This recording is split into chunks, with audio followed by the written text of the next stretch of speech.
for a go. A go? Yeah. Oh, right. Hi, everybody. Welcome to Friday afternoon, not at Greystone Carving Studio. We're at home in the yard. For those of you who don't know, my name's Henry and I teach at Greystone Carving Studio and make stuff. It's Friday the what? 18th. Friday the 18th, thereabouts, something like that. Kind of just over halfway through September. And over the last few weeks, what I've been doing is showing people a step-by-step approach to doing a flower, which is a simple, a kind of initial apprentice piece. And it's the first bit of carving that I did when I was at college. I went to Weymouth College 25 years ago. And was taught by Portland masons how to carve and do masonry. Anyway, this is we're at the stage where we've done the kind of the main bit of carving, and we're at the stage where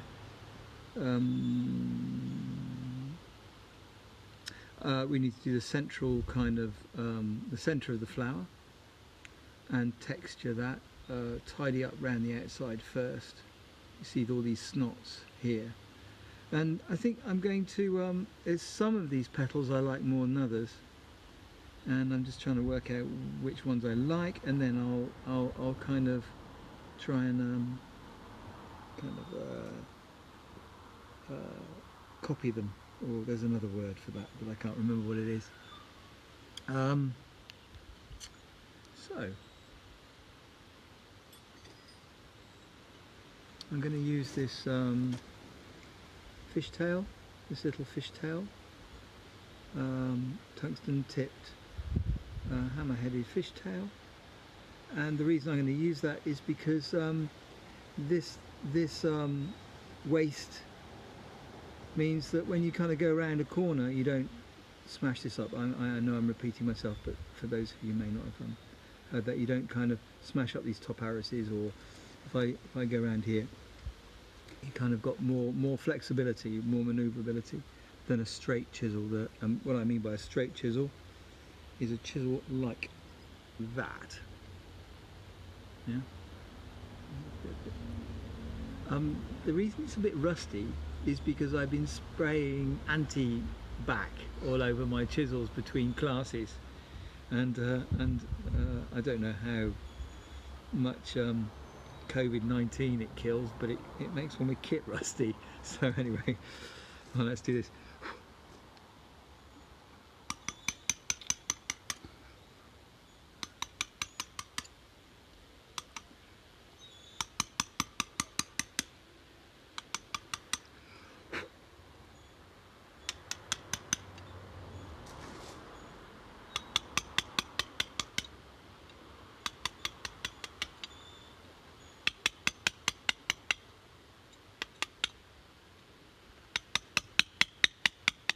I'm not coming round as I would normally because I'm going to try and keep the sun behind Tam.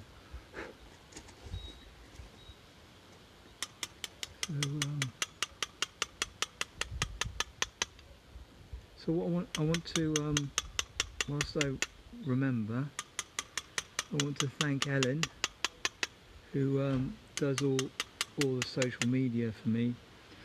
My dad pointed out that I don't hear from you directly, I hear about you on social media, and he finds that a bit weird, but it's because Ellen does it, and she does a really nice job. And sometimes I like things and pop on, but I spend so little time on social media because it sucks me in like a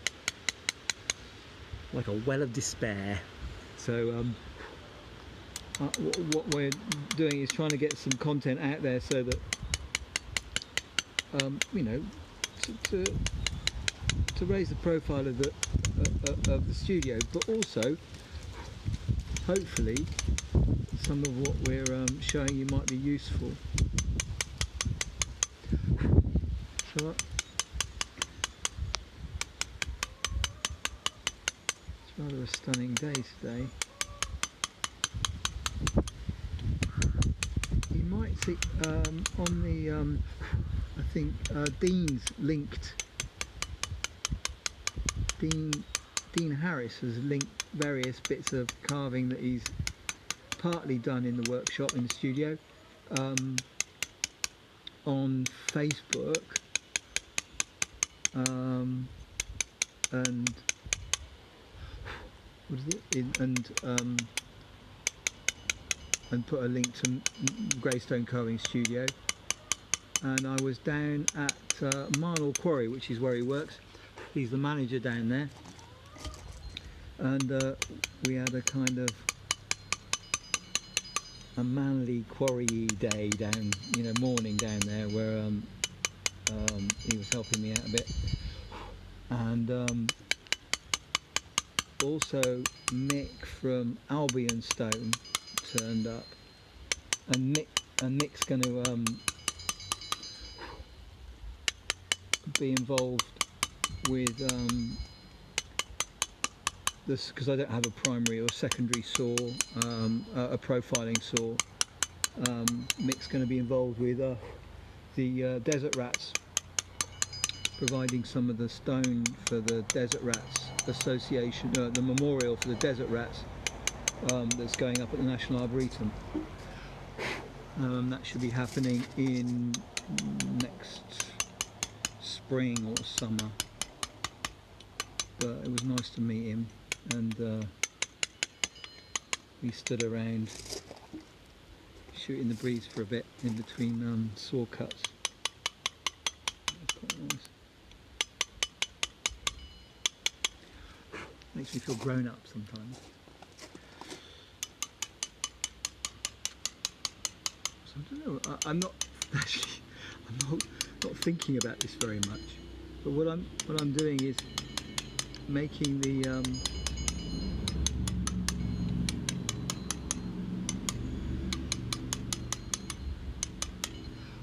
making this curve more pronounced with this little fire sharp. This is a fire sharp. I found this chisel when I was in Weymouth. I used to go to car boot sales because it was close to Portland. You get families of old masons whose dads or granddads had left a box of chisels in a shed after they'd retired or died or whatever, and these chisels would turn up at car boot sales. So me and the other students would go and scour the car boot sales and pick up, because even then, we were, pick up chisels for a song, and that was really nice. And this is one of the ones I discovered. I think I'm not quite sure what it is, but it might have even been a kind of somebody drew out I don't know. It hasn't got any marks on it, so somebody may have drawn out a kind of a bit of metal, and I think it originally was a flat-ended chisel, but but it's been bullnose, and it was bullnose before I got it. So,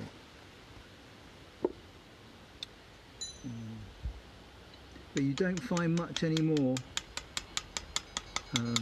People have got wise to it. I think the nearest thing you get is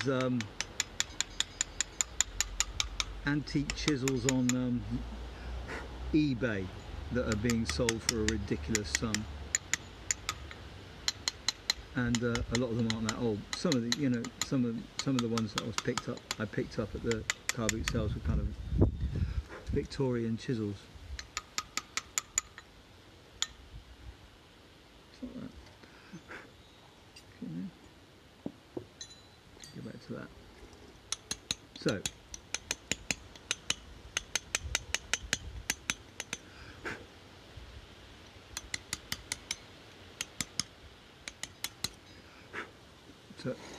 get these snots out.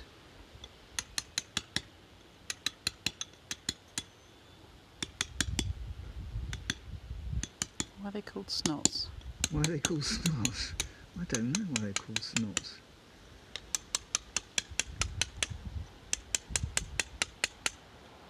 So like when you have a Something small, that like small child with a... well, you pick out the corner of your nose, isn't it? That awkward little bit, the kind of bogey that you get out the corner, top left-hand corner of your hooter.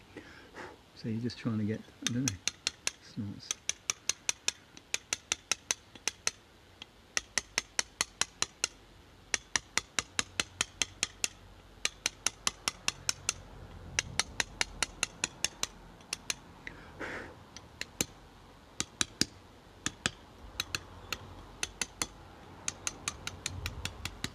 So, yeah. So one of the things, so I mean, I know the line's going out very slightly. This line is kind of, you see, pick up the original circle was here, and the line's going out very, very slightly, but so at the centre of the flower. But that line we applied there, we're dropping down to here, so that's where the centre of the flower starts, and then we're going to kind of dome it as soon as I've got round to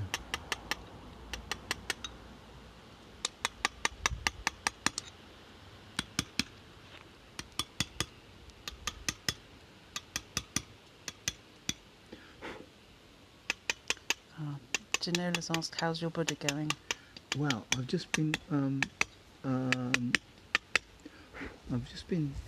nearly finished the hair, and I've finished the face. Can't finish carving the face, and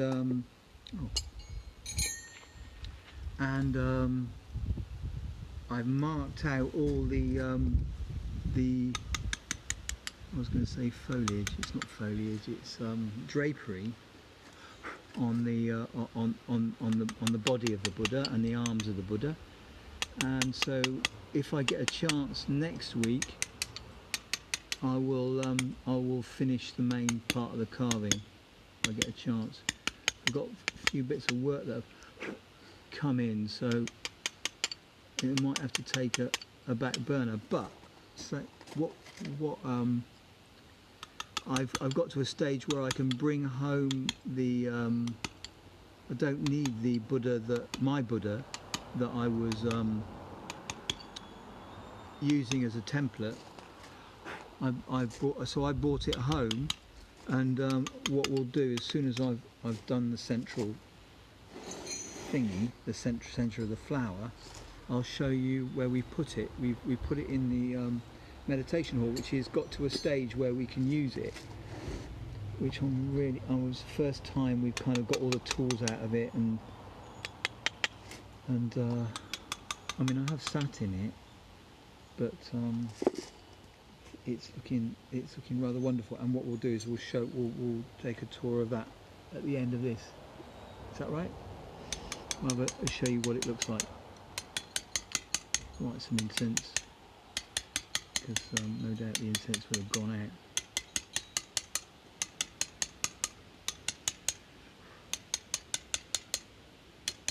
And then, and I mean, this is nothing to do with Greystone Carving Studio, except for, you know, we'll probably be able to use the space. We will plan to use the space for people to crash in when, if we restart doing weekend classes, so people can come and. So Tam's got a workshop upstairs, so we could have men in one and women in the other if they in a kind of dormitory style. I mean, it probably won't suit everybody, but those are the kind of who have a rugged constitution, don't mind kind of like camping out in a meditation hall and in a sewing workshop.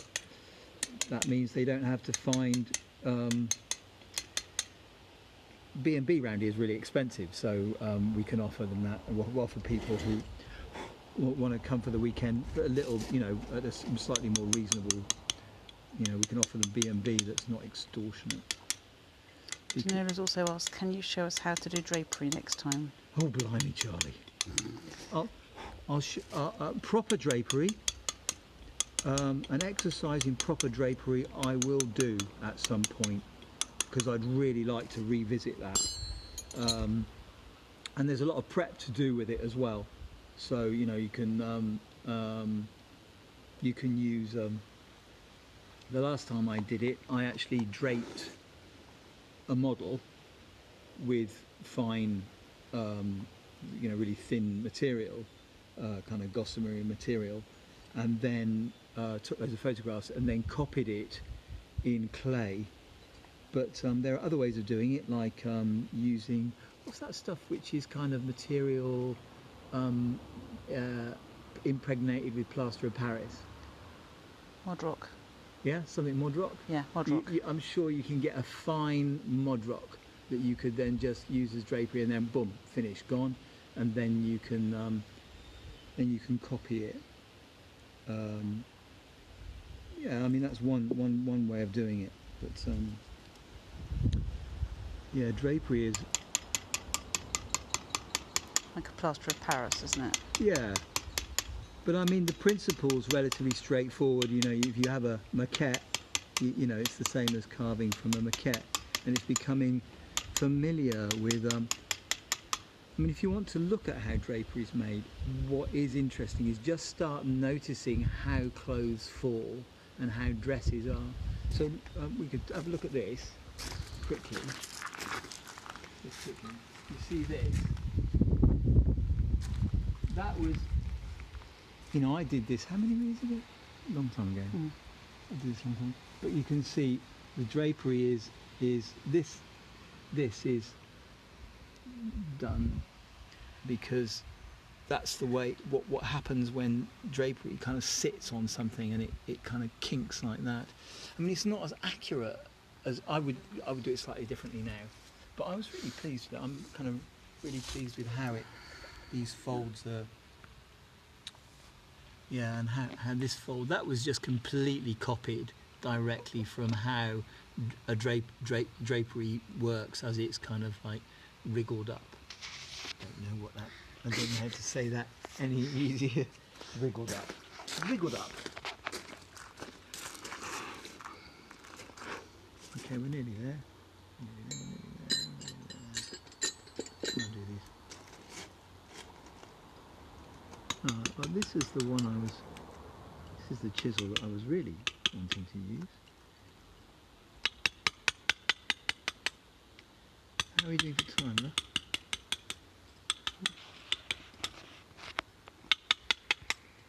If you stay on too long, it just gets... Quarter past. Quarter past? Oh, 15 minutes. Just don't want to stay on too long and bore people. Right. So now we're at a point where it's kind of okay. We've got these scoopy, down, up, down. You know, it's quite dynamic. Okay. Sorry. I'm doing this. I just see. That's what I saw. No. Okay. Now this is a bar stone, so it's slightly more kind of open and more kind of crumbly than a Portland. This particular stone is anyway. And now what I'm going to do is this. I'm going to do the centre of the flower, which is very straightforward. Basically, all you're doing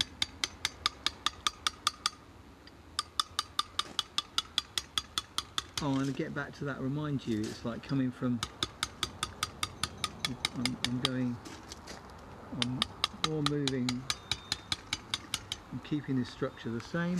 Again, back to that. I know I bang on about it, but God, it makes life easier than if you're kind of. If I'm chasing this round here, once I get to here, I mean it's all right, but it's just right. I'm all out of shape.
There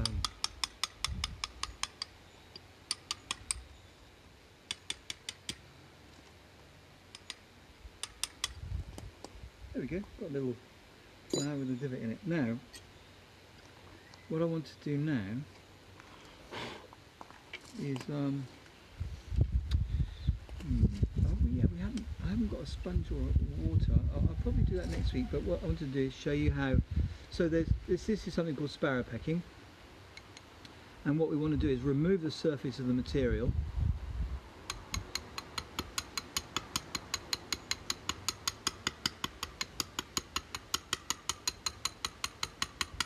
Just by, so I've sprung my wrist, and I'm just springing it.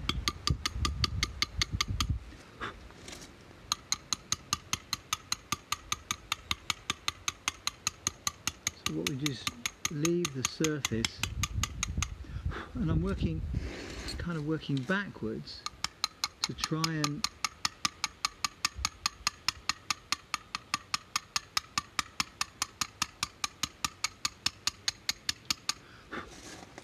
leave the texture.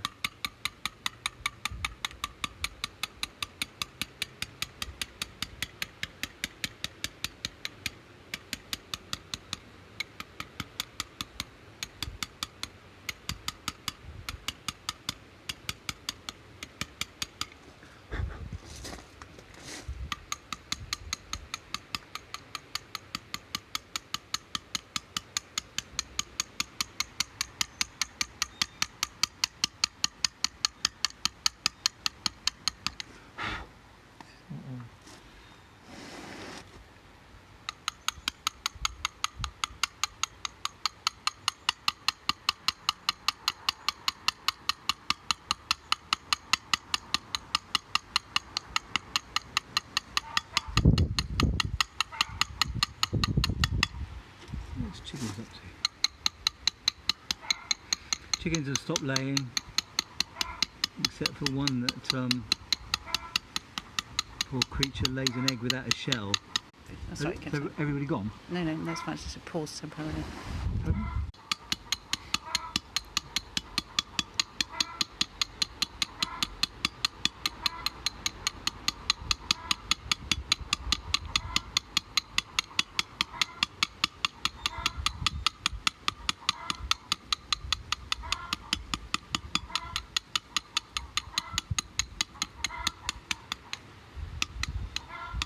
Right. I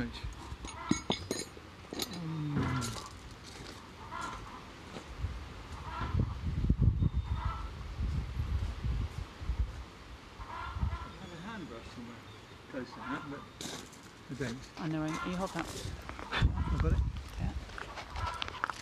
Whilst Tam finds a hand brush, let's go and see what's going on with this chicken.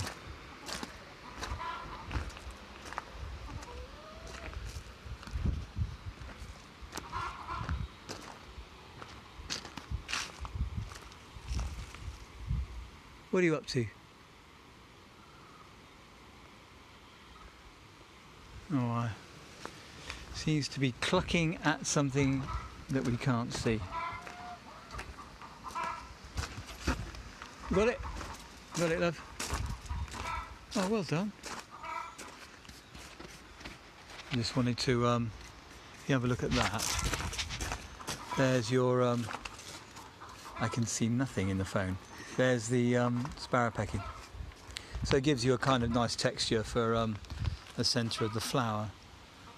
I think what we do is we stop there, because we do it. What I'd like to do, what I'll do next week is I'll wash it all down, and then you can see the difference.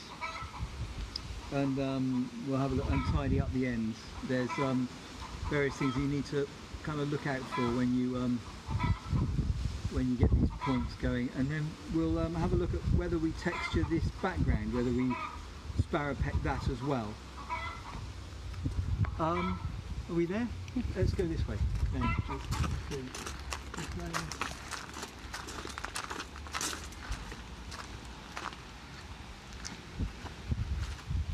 So hopefully,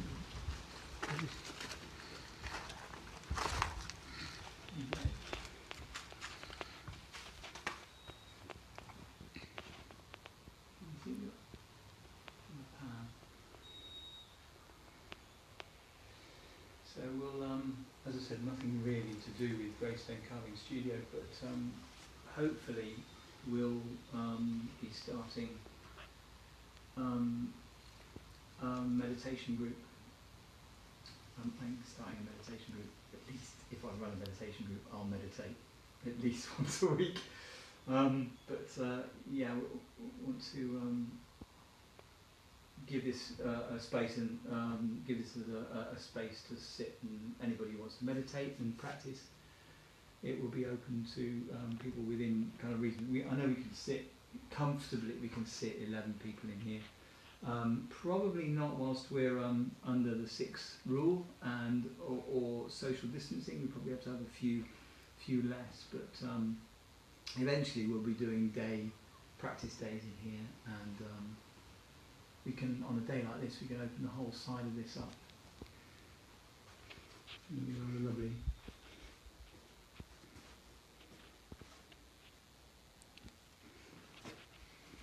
All right.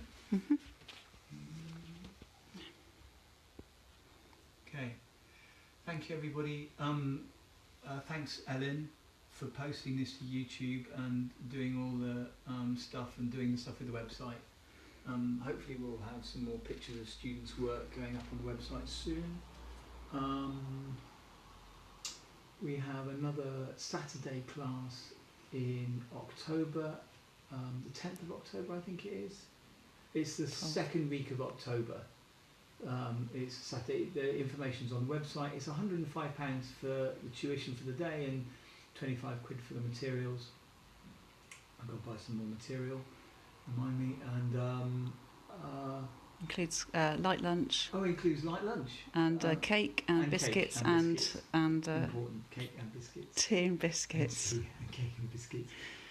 Which town makes beautiful cake. That's about it, isn't it? Anything else I need to say? No. Thank you for watching and have a lovely week.